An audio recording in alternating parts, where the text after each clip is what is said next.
couple of months ago, I did a video on one of the national holidays of the so-called trans community, which is Trans Day of Remembrance. This is a day that I find particularly distasteful because it often involves Western activists comparing themselves to sex workers in South America and saying, this is why we need more rights over here.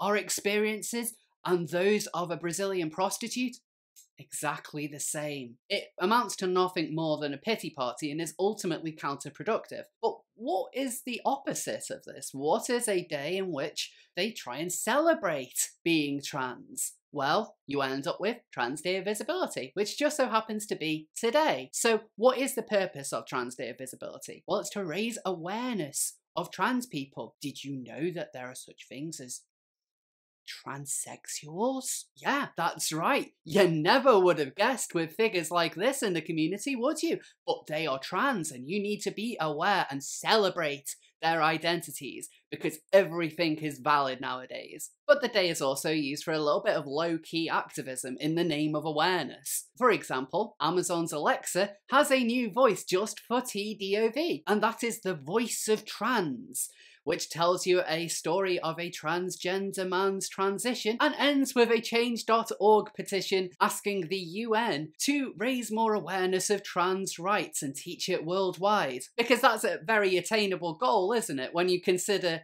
places like Birmingham have problems teaching about LGBT, let alone the Middle East. But other than that, you don't necessarily see a lot that isn't just your average virtue signal. You'll see on Twitter or Facebook or any other social media that people are claiming that this is a particularly important day, but admittedly not many organisations really take note, and that's actually quite a good thing, because, like Trans Day of Remembrance, I think that Trans Day of Visibility is also bullshit. Now, that's not to say that Trans Day of Visibility is as bad as Trans Day of Remembrance, not by a long shot. But that's kind of like saying a cold isn't as bad as the flu. You don't really want either of them. So what are my actual problems with this so-called Trans Day of Visibility? Well, let's just start with the actual irony of the day itself, visibility.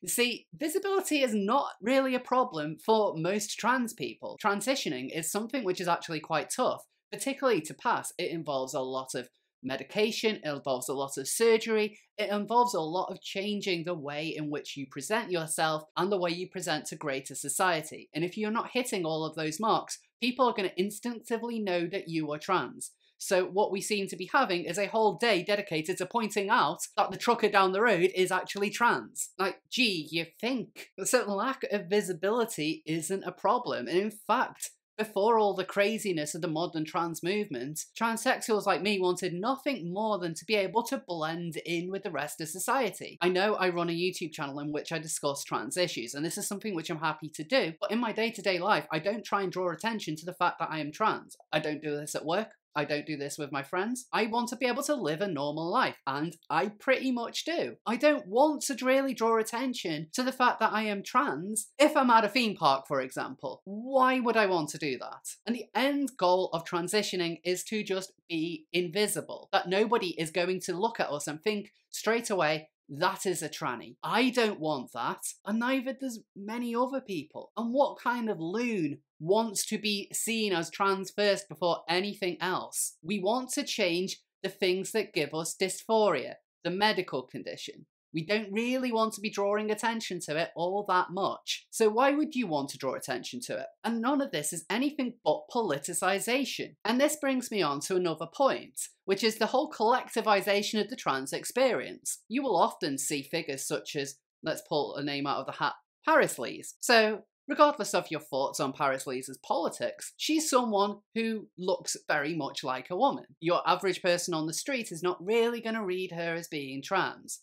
She looks great. But the likes of Trans Day of Visibility ends up pulling anyone else in the whole trans umbrella, whether this is a fairly late transitioner who hasn't even started their hormones, all the way up to your average blue-haired NB who is not attempting any kind of meaningful transition at all. You get these people together and then you just say, we're the same. You see that person is trans. Like me, 'cause I'm trans. Did you know? Did you know that I am trans? They effectively look at the people who pass very well and say, they're trans, you respect them. You respect this person who looks and acts like a woman. You respect them as a woman. So why don't you respect me as a woman? I'm trans too. Nobody really has that much of a problem with a trans woman who passes completely.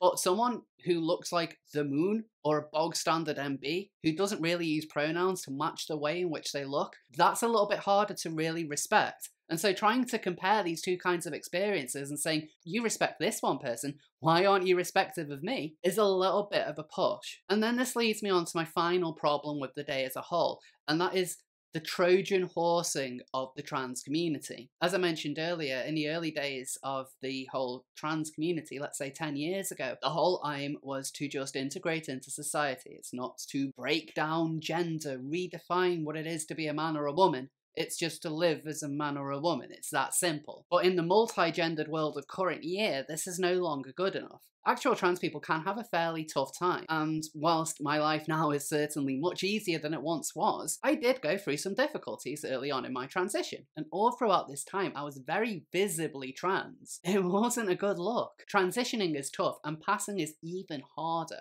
So with all that in mind, Trans Day of Visibility is very much focusing on, well, trans can mean anything you want it to mean. Are you non-binary? Are you a woman?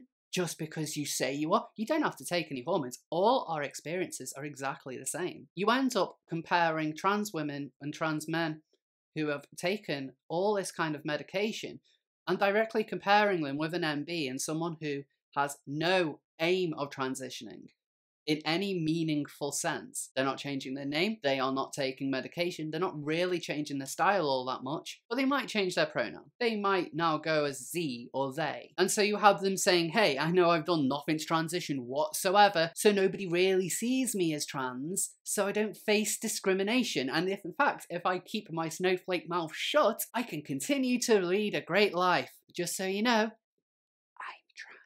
a lot of these people you wouldn't recognise as being trans simply because technically they're not. These aren't the people who have gender dysphoria. These aren't the people who are going through a medical kind of transition. What they are doing is simply changing the way in which they look in the smallest way possible, if that, and saying, I now fit this special identity. We end up with a weird juxtaposition. On the Trans Day of Visibility, and the key word in this is trans, the less trans you are, the more trans you are. Hey, you've done nothing and identify as the moon? Great! The newer your identity, the more we need to learn about it. But just like Trans Day of Remembrance, in which we have a date where people who have absolutely nothing in common with the dead try and claim that they have everything in common with the dead, we have people who are not really attempting any kind of transition, and they compare themselves to people like me, who, not to really toot my own horn, but I think I've gone through quite a meaningful transition, don't you? There's this whole narrative that it's here to just simply raise awareness of the issues that we all face. But a lot of the people who do this, the visibly trans people, don't shut up about it at all. Every single day of their life is a Trans Day of Visibility because they say they're trans and they will not shut up about it. They are visibly trans. And yet we seem to have this one magical day in which now they are visible. Now you need to respect them. Trans Day of Visibility is meant to only occur on the 31st of March.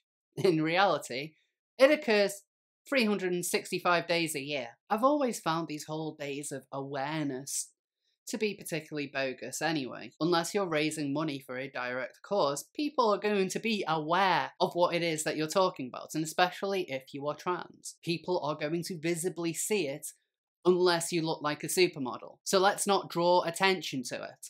But what are your thoughts on Trans Day of Visibility? Do you think it's important for trans people to be more visible in society? Do you think, despite the fact that we have a medical condition which means that we get quite dysphoric about being reminded of our birth sex, we should be drawing more attention to it? Please let me know in the comments. So, thank you all for watching. You might have noticed that the setup for this video is a little bit different. Well, that's because I have now splashed out on some whole new equipment. I know this is a very boring background, but I'm going to do something about it in the future.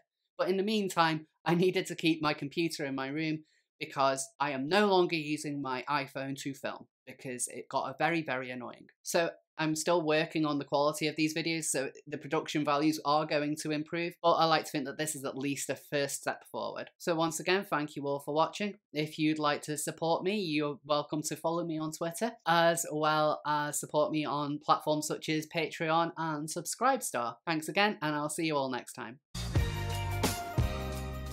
And a special thank you to Sarah and all my supporters on Patreon and Subscribestar.